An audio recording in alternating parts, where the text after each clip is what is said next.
sejarah kewarganegaraan. Oke. Menurut kawan-kawan, suka nggak sejarah kewarganegaraan ini?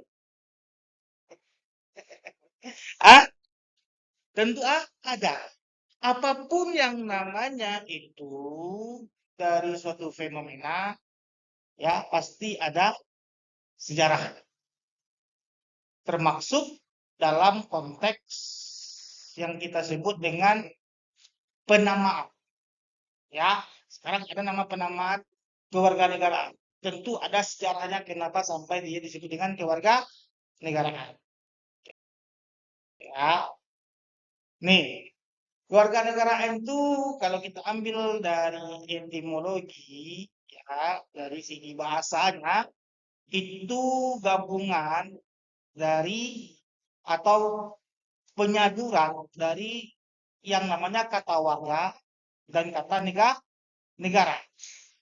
Yang mana kedua-duanya ini diberi imbuhan, ya, imbuhan. Ada kewarganegaraan warga lalu dihubungkan ke negara dikasih imbuhan. Maksudnya apa, Pak? Ya, jadi ini merupakan bentuk dari apresiasi antara dua kepentingan, yaitu kepentingan yang menjalankan dengan kepentingan teritorial. Di mana teritorialnya? Negara, batasannya. Di mana yang menjalankan? Warga. Maka kedua kepentingan itu disatukan, jadilah dia penamaan sebagai keluarga negara. Jadi di situ apa? Terikat dia sebagai pelaku negara atau istilah subject of rule on country, itu pelaku yang mengambil sebuah negara tersebut. Ya, dan terikat dengan teritorial pen of region. Tergantung dia dengan wilayah itu. Itu dengan keluarga negaraan. Asal usulnya dari buku dan Pak membuat simpulan utama. Baca Putri, apa?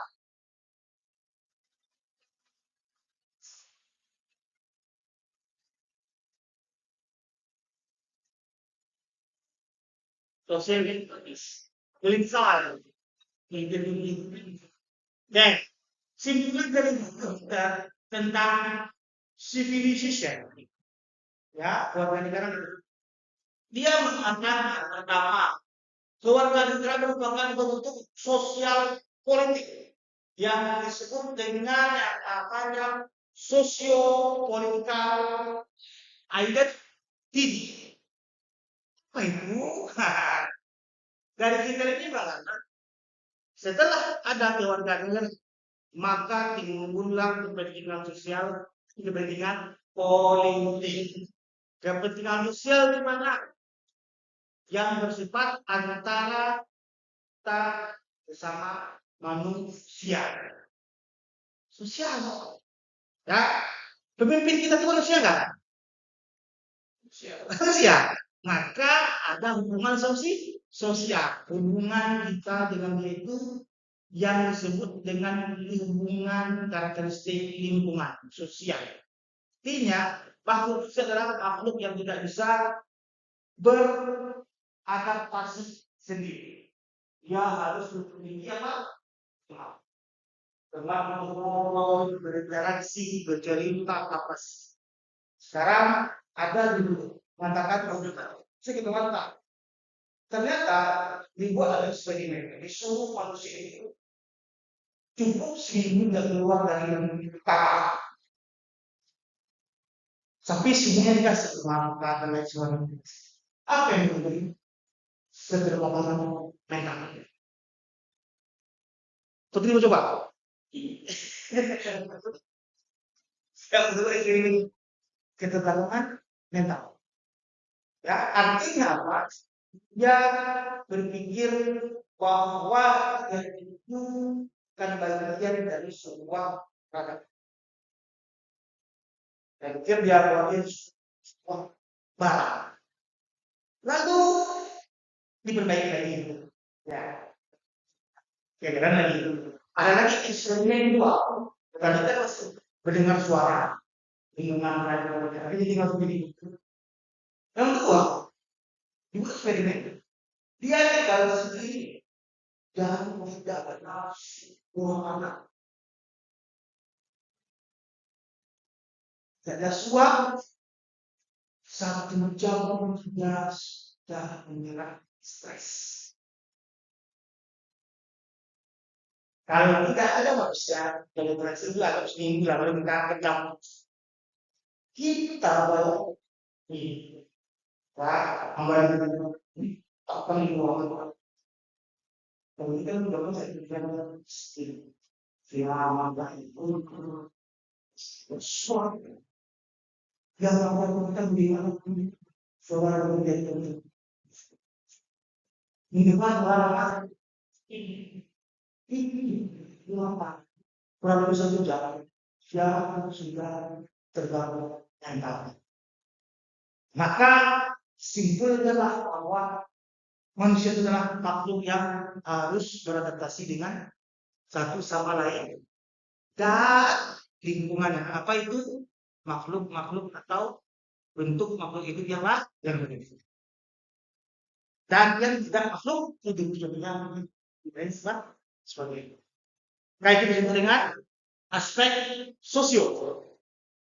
Di mana politikalnya itu adalah karena kita tentu kita memiliki law rule adalah setelah politikalnya itu di mana terjadinya seleksi siapa yang menjadi pimpinan dari masyarakat yang itu bersama ini. Maka disebutlah kewarganegaraan menurut itu adalah disebut dengan sosiopolitical identity. Sosiopolitical identity artinya ya dia itu adalah makhluk yang itu berlingkungan dengan sesama jenis maupun jenis lainnya dan memiliki hubungan meraih atau memperebutkan kekuasaan dengan political identity. Apa contohnya Pak? Saya nggak merasakan Pak. Merasakan sejak kita baru nanti baik. Kita sudah menjadi makhluk identity zero. Ya, walaupun tidak secara langsung. Ada kebijakan negara yang mengatakan, contohnya kebijakannya mengurangi yang namanya itu kapasitas pendidikan kepada masyarakat. Otomatis ibunya dikurangi kapasitas pendidikannya ke masyarakat. Lalu ibunya menikah, mengandung. Dalam kandungan kita ada genetika yang diambil dari ibunya. Kalau ibunya dikurang belajar, maka berdampak kepada acak. Ya, itu dikatakan kita. Kita itu adalah kalau lebih gampang kita adalah makhluk politik. Kalau sosial oke. Tapi kalau kita punya kewarganegaraan kita makhluk politik. Politik. Karena ada anak itu yang berkuasa dan yang dikuasai. Artinya ada pemerintah, ada pusat, ada government, ada masyarakat. Balik Pak. Ya. Oke. Lanjut. Bentuk identitas sosial politik itu dapat berbeda tergantung kepada sistem sosial politik di mana dia berada. Beda-beda. Ada bentuk sosial politik itu demokrasi. Ada yang bentuk ya komunis. Ada bentuk itu monarki. Tergantung di mana mereka berada. Ya, yang telah disepakati oleh leluhur dari dunia. Ya, itu yang dikatakan oleh Hitler 2004 dalam bentuknya civilisation. Oke, lanjut. Hitler menemukan adanya 5 bentuk identitas politik, sosial, politik. Nah, biar menemukan 5 lagi dari bukunya. Pertama, dia mengatakan ada sistem feodal. Yang kedua, dia mengatakan ada sistem monarki. Yang ketiga, dia mengatakan ada sistem. Nah, keempat, ada dia mengatakan nasional. Ada yang kelima, sistem tirak. Apa perbedaannya? Perbedaannya ada masing-masing. Ayo kita lihat.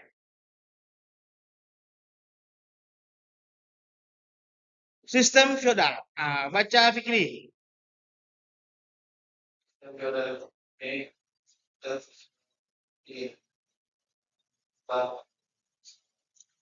Artinya di sini kekuasaan itu terbagi kepada beberapa orang yang dikategorikan dalam golongan.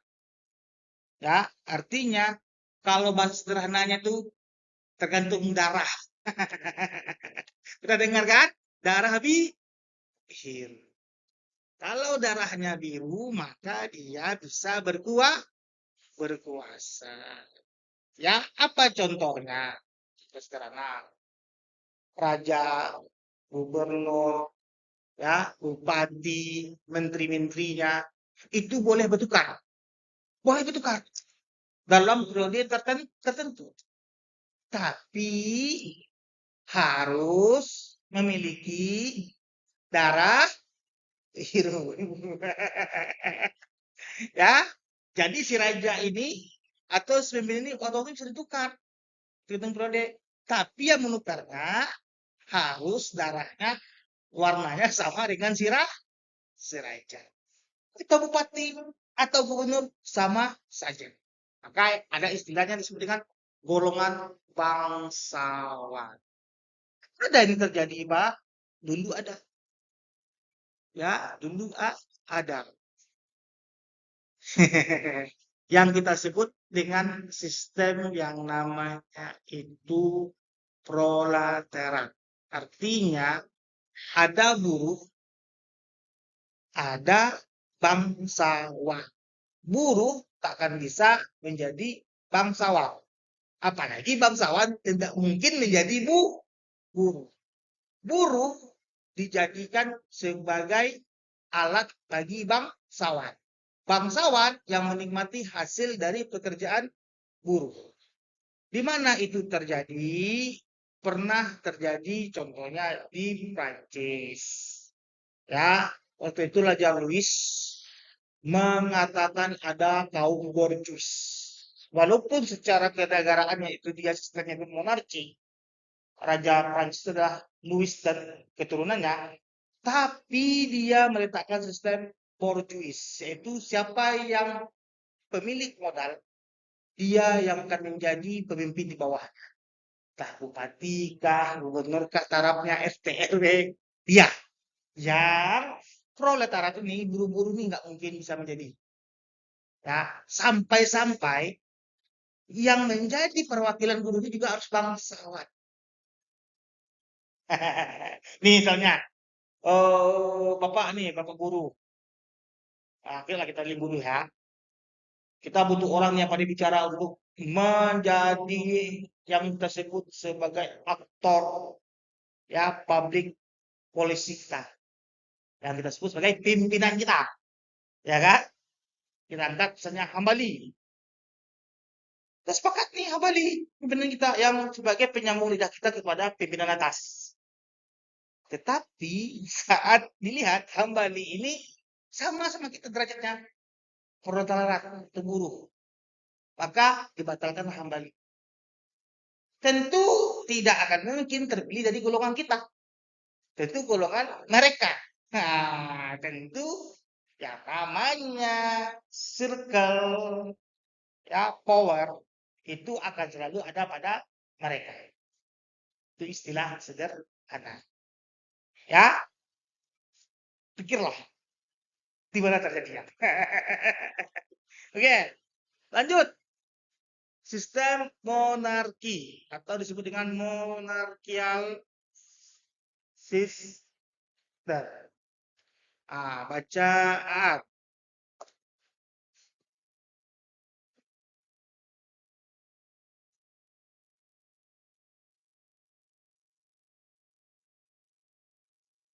Nah, sistem ini tak terbagi kekuasaannya.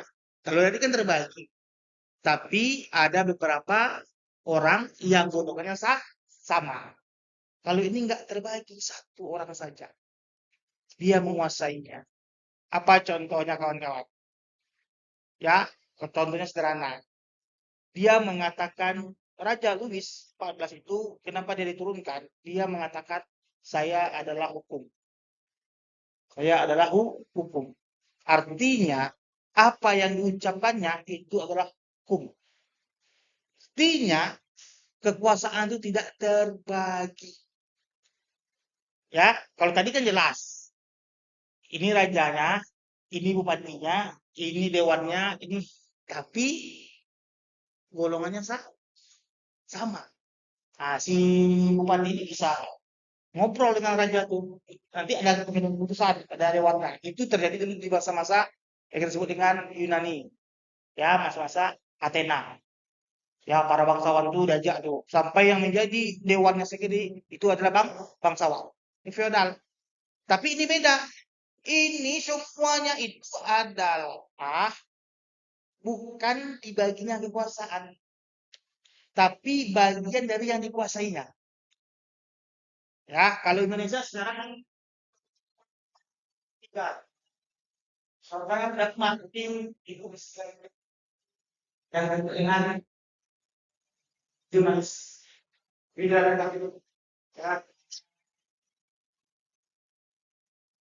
eksekutif ada yudikatif ada legislatif ada. Kalau coba ini harus satu namanya bukan firqah itu gerakan ya. Satu apa namanya? Golongan. Kalau bahasa daerah makom. Satu mako. Ya menjadi sering mako. Artinya kalau sudah harus bangun sama. Kalau tidak, kalau sistem monarki ini eksekutif ini ini legi semuanya ini dikuasai oleh yang disebut dengan monarki atau satu pihak atau lebih kecilnya satu orang. Dia yang menentu kemana pergerakan negara atau kerajaan. Dia yang menegakkan hukum. Dia yang membuat ya, dia yang membuat hukum. Ya, siapa nih Pak? Nabi Musa pernah merasakannya. Yang mana dia mengatakan Firaun itu adalah monarki. Itu dia yang menentukan bagaimana bentuk kekuasaan, dia yang menentukan bagaimana hukum dibuat, dan dia juga yang menentukan bagaimana menegakkan hukum. Alkisah waktu itu dia mengatakan dirinya Tuhan. Dari monarki ke Tuhan dia sekarang. Nah, lalu dia berkata, bagaimana saya menentukan Tuhan? Gampang katanya. Dia bisa membuat aturan orang yang bersalah sesuai hatinya. Nah, kamu bersalah. Berarti itu dia apa? Legislatif. Dari orang yang bersalah ini, dia bisa menentukan putusan penegakan keadilan. Si A dihukum si B dibebaskan. Kalau bahasa sederhana dalam Al-Quran itu dalam surah bahwa dia menentukan nyawa seorang itu di tangan dia. Di tangan dia nyawa seorang. Tapi kalau kita larikan ke sistem civilization atau citizenship, dia adalah monarki. Kenapa? Eksekutif, yudikatif, legislatif dipegang oleh dia. Dan tentunya satu orang. Kalau ini feodal beberapa orang. Bisa dipahami? Oke, lanjut yang ketiga. Baca Putri. Sistem kewarganegaraan.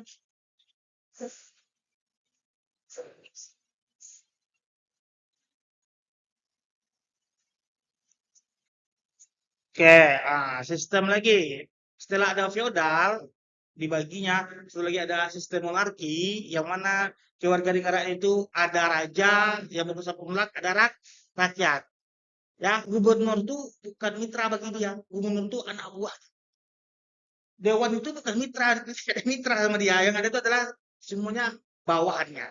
Kalau ini, sistem ini adalah sistem yang disebut dengan di mana dia lahir. Di mana dialah lahir, sistem darah. Bukan sistem golongan, ya, sistem darah. Ya, yang disebut dengan ius sangius, asas ius soli, azas kewarganegaraan tunggal, dan azas kewarganegaraan ganda terbatas. Oke, contoh ius sangius atau ius sanguinis, sama aja tuh. Ya, artinya di sini adalah siapa yang lahir di sana, dia warga negara sana. Contoh, mana tahu besok kembali atau Fikri dapat beasiswa ke Amerika Serikat S2-nya. Tapi dan nikah di Pekanbaru, ya kan? Bawa anak istri ke sana. Bawa istri ke sana. Ya, lahirlah anak di Amerika Serikat. Ya, lahir anak di Amerika Serikat. Anak itu harusnya apa warga negaranya? Kalau misalnya, ah, di Indonesia apa warga negaranya? Hah? Ya, apa?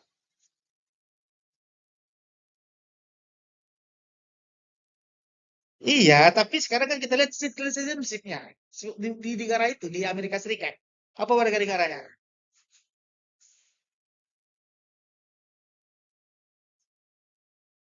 Apa?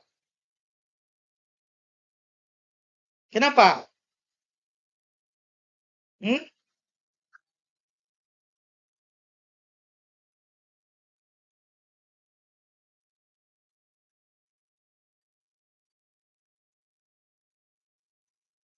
Apa? Hmm? Ius sanguinis. Tempat lah lahir di Amerika. Di Indonesia dia diakui sebagai warga negara Indonesia. Kenapa? Iuso soli. Di Amerika ada azas ius soli, yaitu di mana dia lahir, di sana dia mendapatkan kewarganegaraan. Di Indonesia ada azas ius sangius, ya kan? Apa itu? Dar. Maka di Indonesia akhirnya di umur 17 orang-orang seperti itu diminta untuk memilih kewarga negaraan. Karena kita tidak ada istilahnya warga negara ganda terbatas. Maka konsep kedua ini ada, tapi sering bertemu. Sering bertemu. Ya, sering bertemu. Pada umumnya disuruh milih.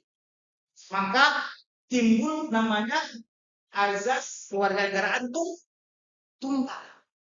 Karena sering terjadi, ya, si Indonesia mengakui itu warga negaranya karena bapak ibunya adalah keturunan Indonesia.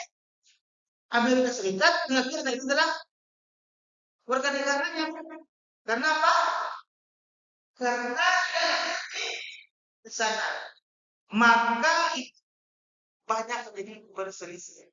Takutnya nanti tidak terakomodir hak dan kewajiban dari warga negara.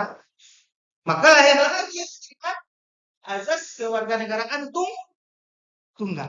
Ini yang kita laksanakan pada hari ini. Kalau kita terjadi, maaf kayak Stephen Verdong, Topan, itu fatal kewarganegaraan Belandanya. Sekarang dia kewarganegaraan Indonesia. Kenapa kita mengambil sistem ius darah? Darahnya ada Indonesia, darahnya ada Indonesia. Tapi Martin Pais Pak, Martin Pais kan bukan Indonesia. Dia itu kan ibarat kata keturunan luar negeri. Perlu diingat, nenek moyangnya pada waktu itu adalah warga negara itu neneknya. Walaupun bapaknya kedua-duanya asli bule, tapi neneknya pada waktu itu ya di zaman dia Belanda itu diakui sebagai warga negara Indonesia, India, Belanda. Nah, jadi diakomodirlah dia sebagai keturunan di Indonesia. Ya, ada lagi yang di Maluku. Lanjut, asas kewarganegaraan ganda terbatas. Ini diperbolehkan dua warga negara. Contohnya, Israel. Israel itu dua warga negara yang dikatakan. Ada warga negara Israel, ada kadang-kadang warga negara Kanada atau Amerika Serikat. Supaya apa? Supaya dia bisa mengakses kedua negara karena ancaman yang diterima mereka, katanya. Ya kan? Katanya. Maka diberilah ganda terbatas. Dia nggak bisa dia nggak bisa milih negara lain. Dia cuma dua. Kalau nggak Kanada, kalau nggak Amerika. Berarti Pak, kayak kita ini Pak, yang Chinese bagaimana? Chinese, kalau dia warga Indonesia, dia cuma diakui di Cina itu sebagai warga negara berdasarkan apa? Pengakuan darah saja. Tapi hak dan kewajibannya itu tidak diakomodir. Makanya banyak pasti pakai paspor masuknya. Tapi kalau terjadi kedaruratan, ya, ini kan ada tanda kutip kedaruratan, misalnya sebut tempat orang-orang Chinese tinggal di daerah tersebut terjadi namanya itu kisruh, maka negaranya memperbolehkan darurat untuk masuk tanpa paspor, langsung diakomodir ke warga negara. Dalam konteks tertentu saja, karena batas juga dia mengakuinya. Ya, kalau Israel diakuinya untuk dua negara, Kanada dan Amerika. Kalau Chinese, kalau negara tersebut yang dimana ada keturunan Chinese di sana tidak membahayakan warga negaranya, dia akan menganggap sistemnya adalah sistem kewarganegaraan tunggal. Tapi kalau terancam, kayak tahun 1998, itu gampang masuk, karena ada ancaman. Langsung diakomodir jadi warga negara. Tapi kalau normal-normal saja, ya, enggak. Itu pula dibuat oleh mereka undang-undang untuk mengakomodirnya warga negara terbatas. Kalau kita tidak, kita tunggal. Tunggal. Kapan itu dimulai? Sejak dia ditentukan dewasa. 17 tahun menurut undang-undang. Oke, lanjut. Sistem nasional atau nasional sistem. Ini ya, berdasarkan Pancasila. Nah, intinya kewarganegaranya berdasarkan undang-undang saja. Undang-undang saja yang sifatnya patriotisme. Ya, kapan ini pernah terjadi? Seperti tadi kita sebut neneknya, kakeknya Martin Pais. Dia diakomodir pakai sistem nasional. Kenapa? Pada waktu itu dia membantu kemerdekaan Indonesia secara. Artinya ada jiwa patriotisme dalam dirinya.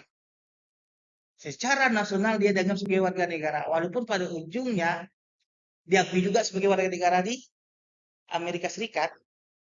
Tapi faktanya dia bagian dari, kalau sejarahnya, orang yang membantu, walaupun tidak banyak, ada sedikit, ada banyak, tapi membantu proses kemerdekaan Indonesia.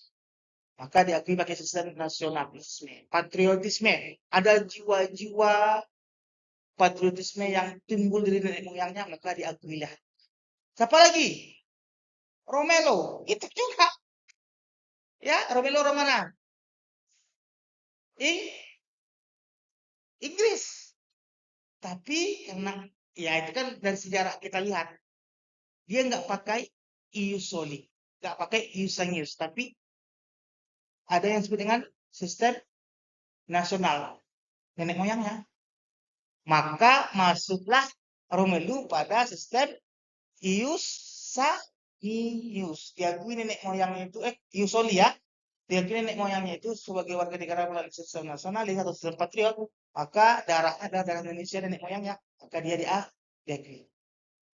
Bagaimana Pak terjadi di Malaysia yang akhirnya beberapa pemain naturalisasinya akhirnya di ban oleh FIFA? Tahu? Karena mereka mengaku bukan naturalisasi, tapi mengaku adalah keturunan. Ya, maka diperiksa ternyata melanggar undang-undang tentang keturunannya. Ternyata mereka bukan keturunan. Apa salahnya dibilang itu adalah bagian dari naturalisasi? Kalau kita yang kemarin itu memang keturunan semuanya diakomodir sama undang-undang kita. Makanya pas FIFA, nih enak dibacanya nih, Timnas nih pas FIFA melakukan investigasi terhadap mereka semuanya, bebas lah itu. Dianggap keturunan. Jadi siapa yang naturalisasi? Greg Napolo. Siapa lagi? Gonzales. Itu naturalisasi. Syaratnya apa? Harus 5 tahun berturut-turut tinggal di Indonesia baru diajukan. Ya, kalau dia belum tinggal 5 tahun, dia tidak bisa diajukan di naturalisasi. Makanya waktu itu Gonzales mencoba untuk tidak keluar selama 5 tahun di Indonesia. Dia rela tidak bertemu keluarganya di Uruguay. Sama juga enak Greg Nokolo. Tak keluar dia. Akhirnya setelah itu dia bisa masuk dengan catatan pakai naturalisasi. Ada lagi yang kita sebut dengan sistem tirani. Nah, apa itu tirani? Sistem apa tirani itu?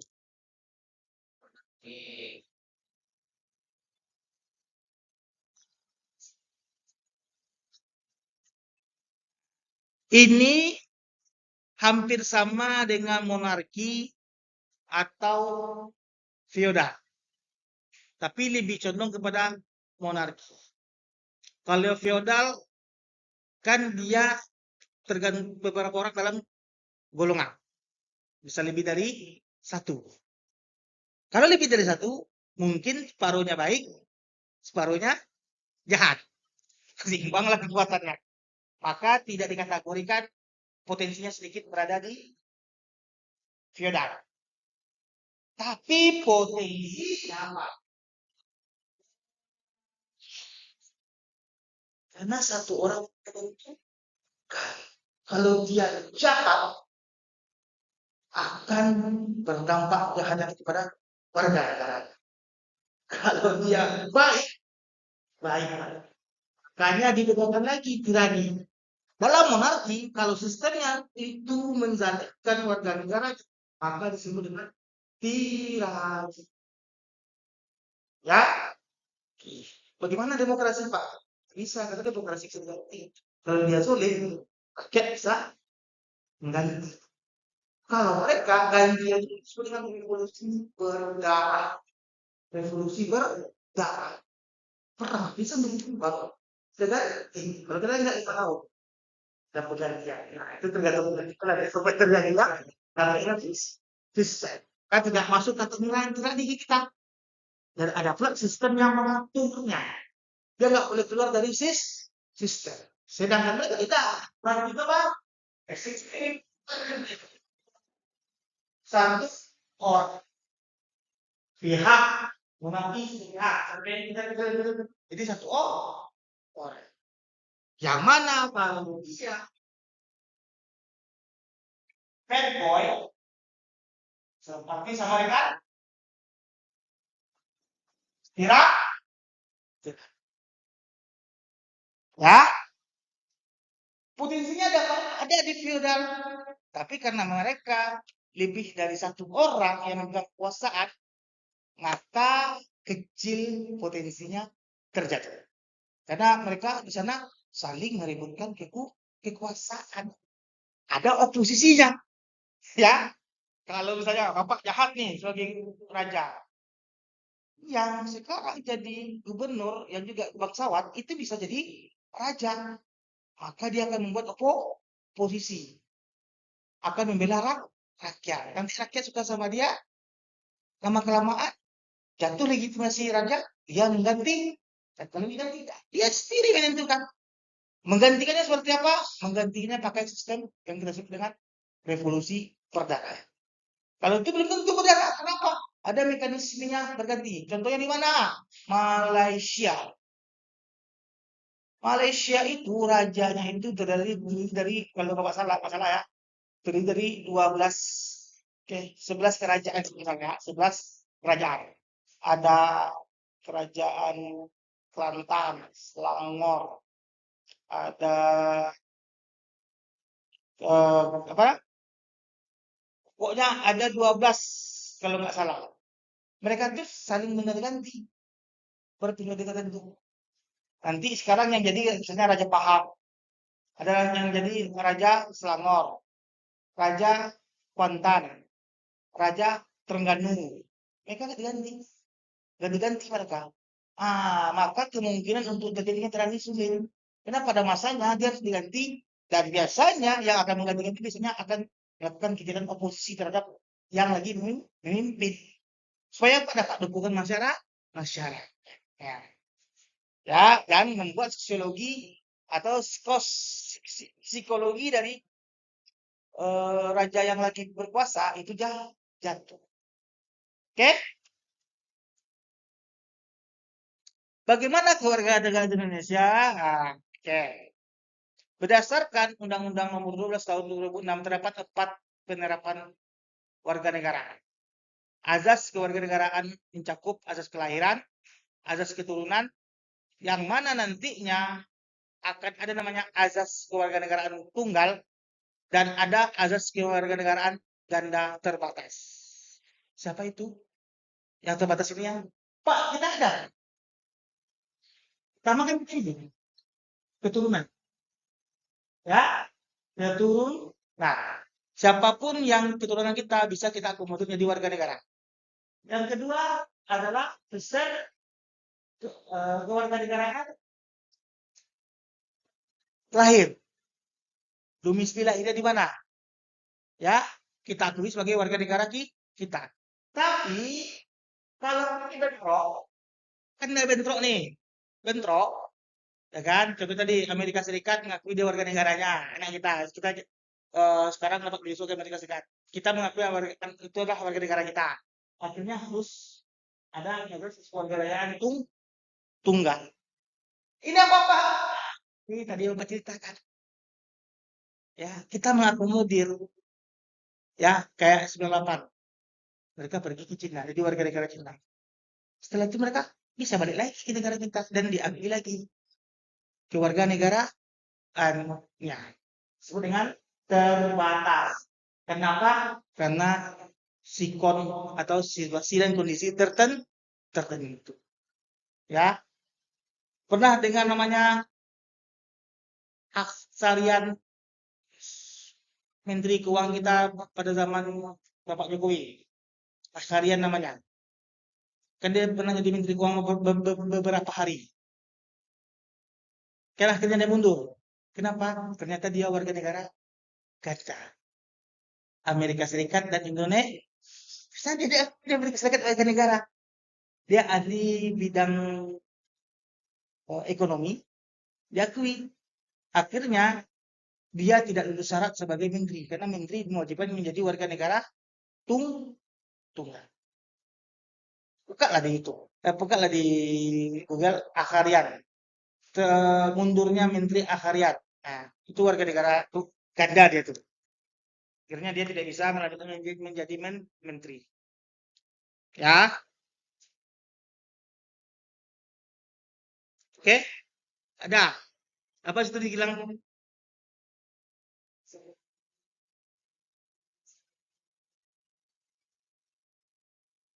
warga negara Amerika Serikat?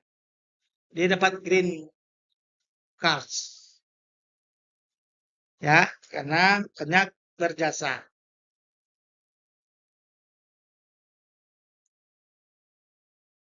Oke, udah ya, udah bisa agak nggak lah ya jenis-jenis kewarganegaraan, ya kan? Ini harus tahu di sejarah-sejarah ini, kok bisa datang warga negara itu. Artinya, kewarganegaraan adalah socio-political identity, yang mana ada 4 penerapannya. Ada ius sanguinis, ius soli, yang habis itu tunggal, yang habis itu adalah ganda terbatas, yang diakui di Indonesia. Oke, lanjut kita. Bellamy 2004 menyatakan bahwa konsep kewarganegaraan di dunia barat itu bermula dari sejarah. Nah, ini kita ke barat lagi. Dari kita ke Indonesia, kita lagi ke barat. Kenapa, Pak? Ya biar tahu lah kita barat itu seperti apa.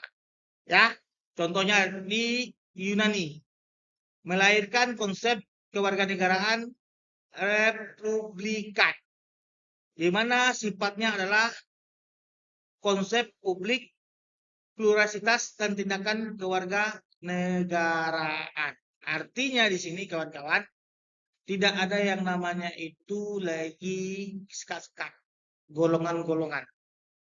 Yang ada adalah konsep masyarakat. Walaupun dia berbeda-beda, ada berbeda warna kulit, berbeda keturunan, ya, tapi dia dikatakan satu kewarganegaraan.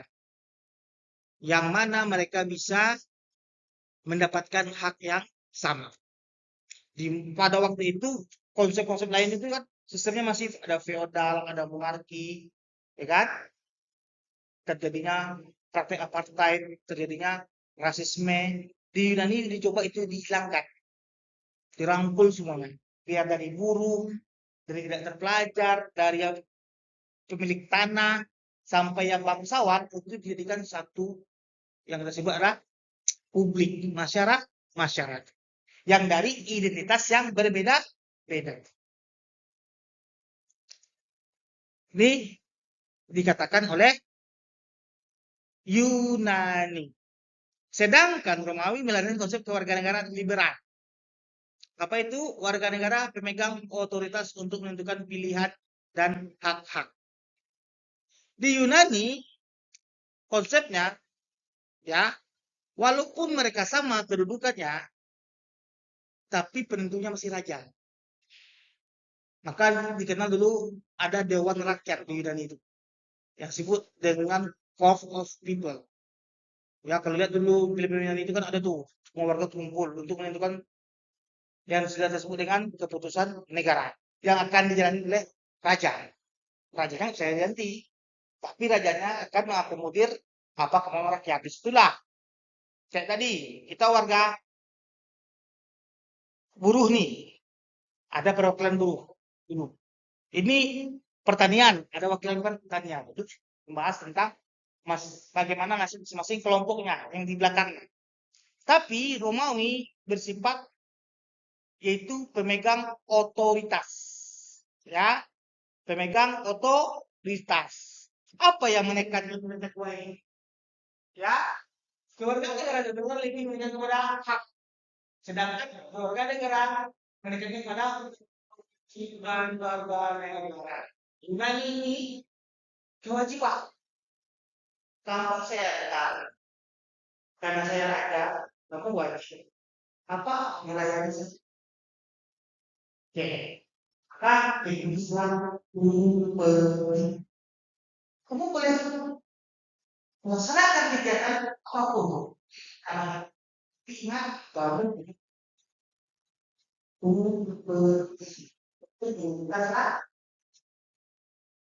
balik ke Romawi, walaupun dia masih sebagai raja itu, tapi dia juga kepada hak, hak. Oh, ya, raja pada waktu itu adalah sebagai pengontrol sumber daya. Artinya dia memiliki, kalau ini pemilik Sekarang itu bicara si A boleh sembuh, si B cuma kalau ada kan kalau saya lihat di tak warga hanya di tua simpan mudah aja.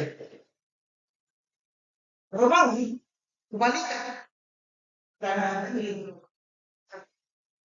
Tapi saya akan menginformasikan bagaimana anak itu bisa masing-masingnya harmonis.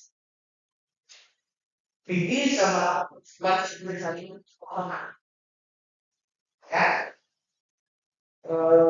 Putri dan Aat tidak saling kaplok rumah. Kan punya hak mas. Tapi saya mengontrol ini apa?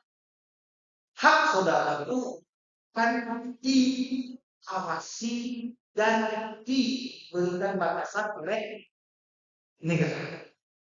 Hak benar. Karena dia berarti ada ini pengumuman ya sebenarnya sama ini yang terdaftar ini adalah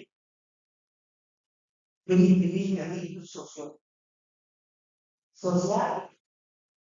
ini benih-benih dari liberalisme. Kenapa di sini tidak ada disebutkan yang berbeda cuma melakukan boleh di sini dan dikembalikan maka untuk mengkonsumsi dan disebut ada otoritas itulah yang nantinya dihidupkan oleh hak-hak ini dan aneh.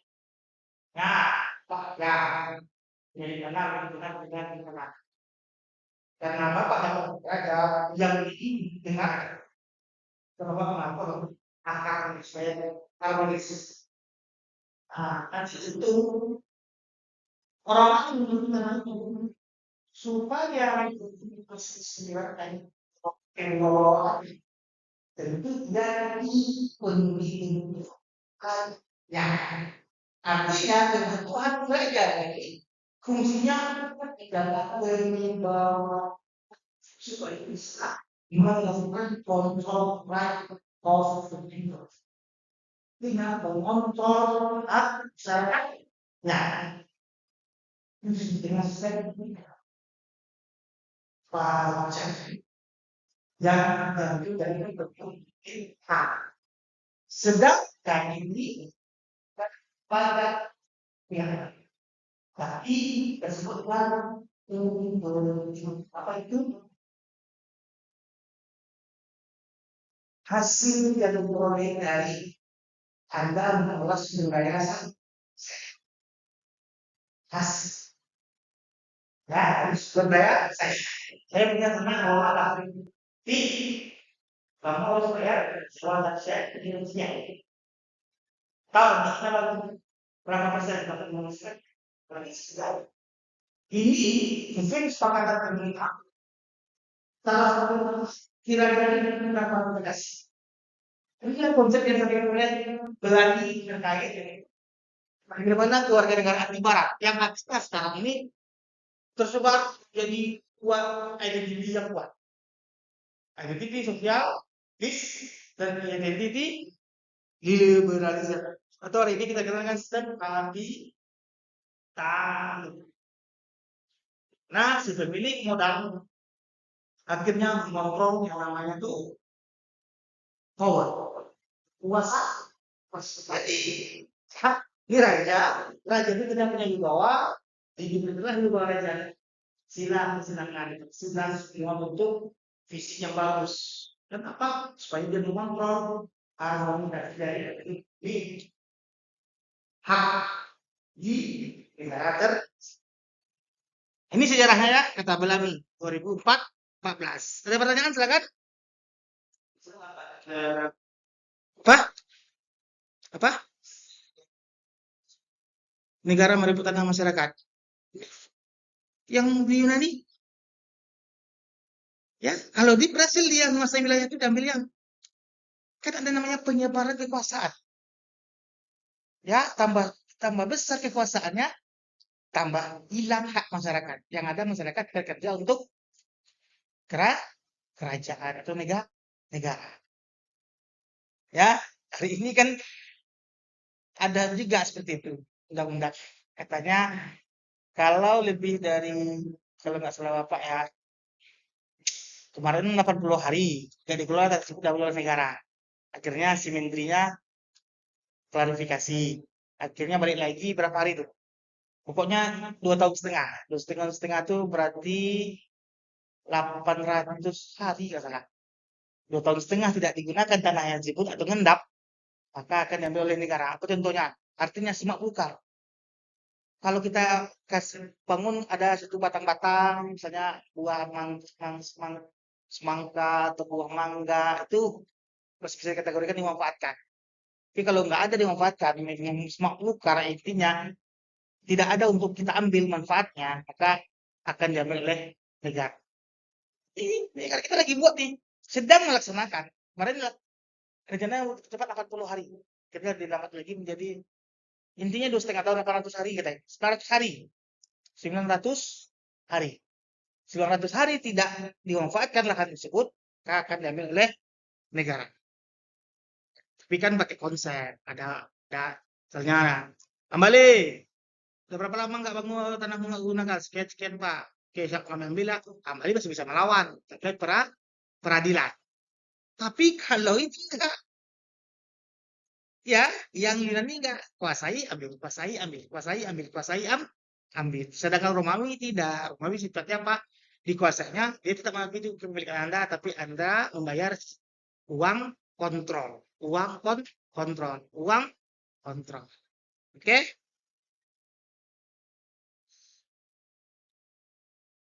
Ini sejarah ya. Gagasan kewarganegaraan Indonesia dalam perspektif sejarah Indonesia. Nah, baca lagi biar ngantuk. Ah, 19.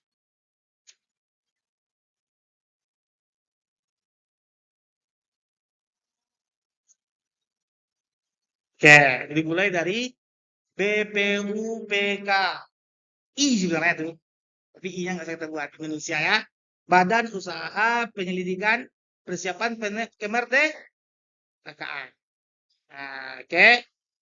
Juni 1945. Ini belum merdeka kita lagi nih. Tapi orang-orang ini yang berkumpul diperkasai oleh Insinyur Soekarno, Muhammad Hatta, Yamin, Natsir, Gus Salim dan lain sebagainya. Ada golongan muda, Budi Utomo, ya, Sapulin Perwira Negara, itu membentuk yang namanya itu Badan Usaha Persiapan Kemerdekaan. Kenapa? Karena mereka yakin Jepang akan kalah. Karena Jepang sudah mulai banyak kalah di wilayah-wilayah yang kita sebut dengan Asia Timur. Sudah mulai kalah Jepang. Awal Jepang itu mulai KO-nya adalah KO-nya dia di negara bagian dekat yang sekarang disebut dengan Beijing. Kalah dari sana oleh rakyat Cina. Kalah. Habis itu lama Cina itu banyak lagi diambil alih oleh warga negaranya. Dan ditambah lagi diserang oleh pasukan dari sekutu, yaitu yang gabungan antara Inggris dan Amerika Serikat. Terdengar sampai akhirnya dia KO itu kalah itu di Teluk Korea. Teluk Korea terbagi dua akhirnya, dikuasai oleh Soviet, dikuasai oleh Amerika Serikat. Terdengar oleh mereka, oh Jepang udah mulai kalah nih, karena dulu kan Jepang itu kan mutlak dia menguasai Teluk Korea.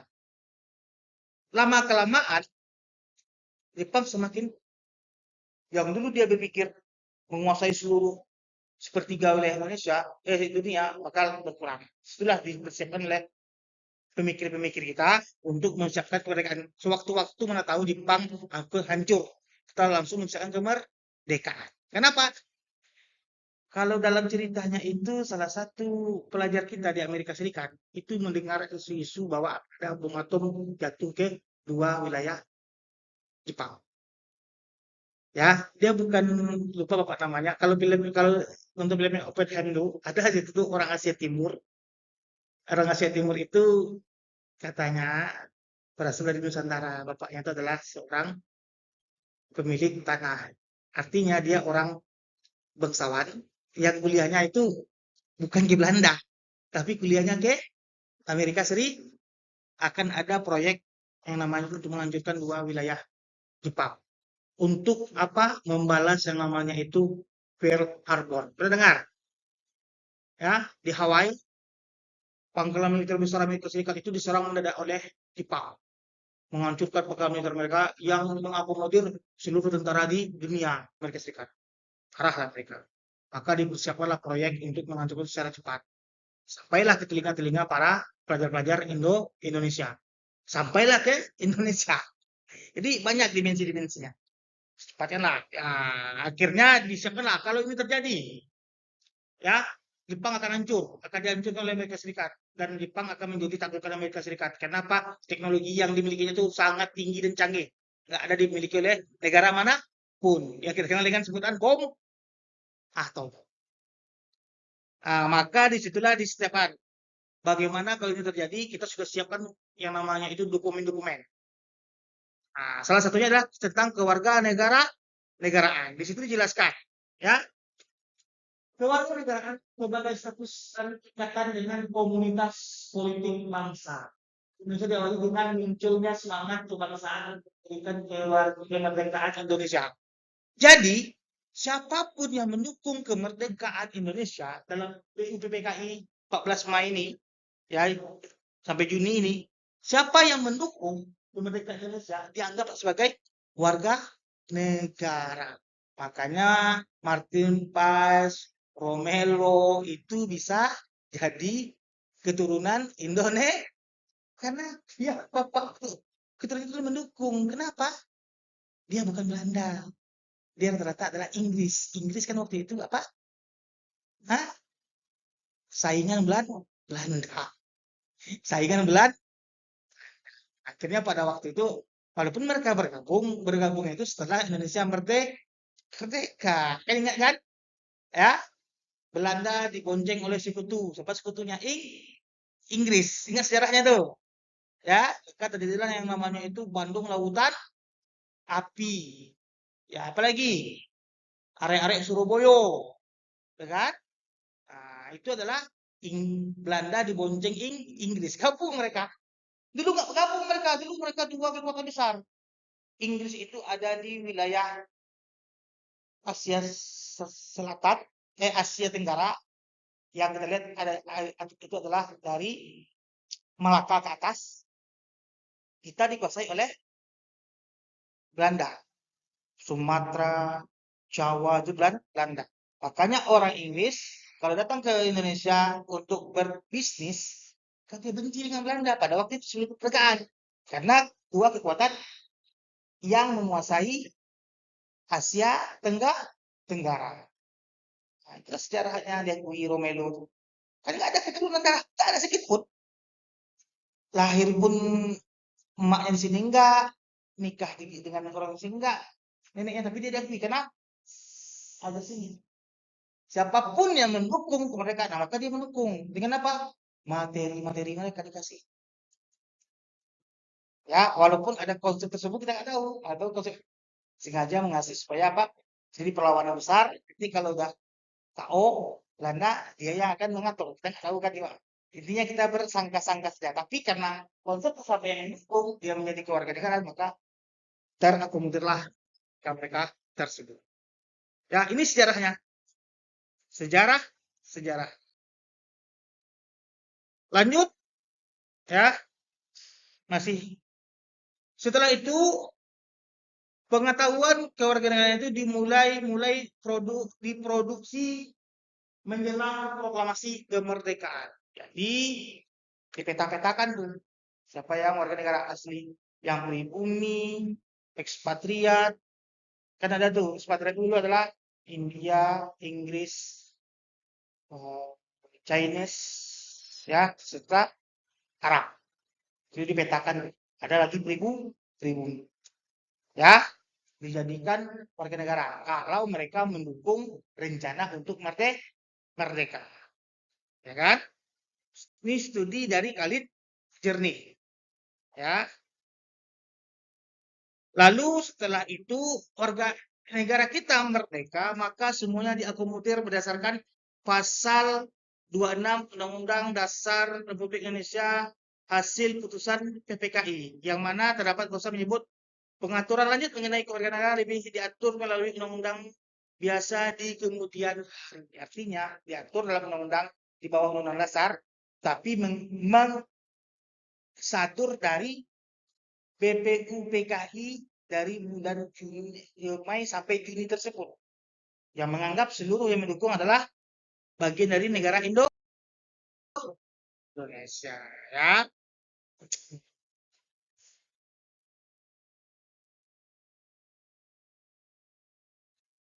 Ini tentang asing ya, salah satunya yang dibuktikan dalam studi Kalinger itu adalah yang ada dokumennya dari warga Tionghoa, ya, yang mana anggotanya namanya Li Kuan Im menyatakan bahwa berdasarkan pertemuannya dengan para pemuda golongan Tionghoa di beberapa tempat, pada akhirnya minta kepada badan penyelidik agar lebih baik ditetapkan saja semua orang Tionghoa di tanah Jawa menjadi rakyat Indonesia.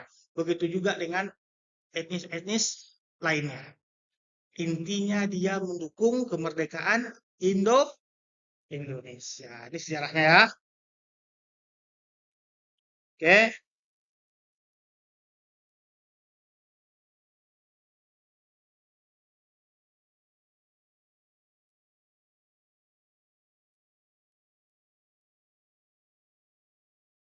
Ini poin kedua, kita lihat ada istilah yang kita sebut dengan pribumi dan disebut dengan inlanders. Ya, pribumi itu siapa? Yang asli keturunan dari tanah Nusantara. Irlander itu siapa? Yang menjadi forex atau abroadman, orang luar. Nah, kalau dulu dia negatif tuh Irlander tuh, lebih itu kepada penjajah. Tapi pada akhirnya ya, setelah ya Jepang kan menguasai. Jepang menguasai. Jepang itu akhirnya apa? Saat dia menguasai mengambil alih Indonesia pada tahun 1942, 41, 1941 kan Belanda kan kalah sama Jepang, diambil alih. Itu kan semua warga negara Belanda itu dipulangkan. Ada sebagian ditahan. Yang ditahan itu akhirnya mendukung kemerdekaan Indonesia supaya apa? Supaya mereka bisa bebas. Maka mereka diakomodir juga menjadi warga negara. Kenapa catatannya? Mereka mendukung kemerdekaan yang kita lawan itu kan Belanda, pada akhirnya aja Jepang. Oke, maka akhirnya orang-orang Belanda siapa? Verdok, siapa tuh diakui sebagai warga negara Indonesia karena bapak nenek moyangnya tinggal dibawa ke Belanda. Pada waktu dia dipenjara oleh Jepang, setelah dia mendukung kemerdekaan. Tujuannya sederhana, supaya dia bisa hidup bebas dengan mendukung. Oke, ini ya kekhalifahan ya, terakhir. Zaman kekhalifahan. Dalam menjalankan perintah Islam, Rasulullah menggunakan sistem secara terpusat atau top down, bukan bukan monarki ya, bukan monarki ya. Ini nanti monarki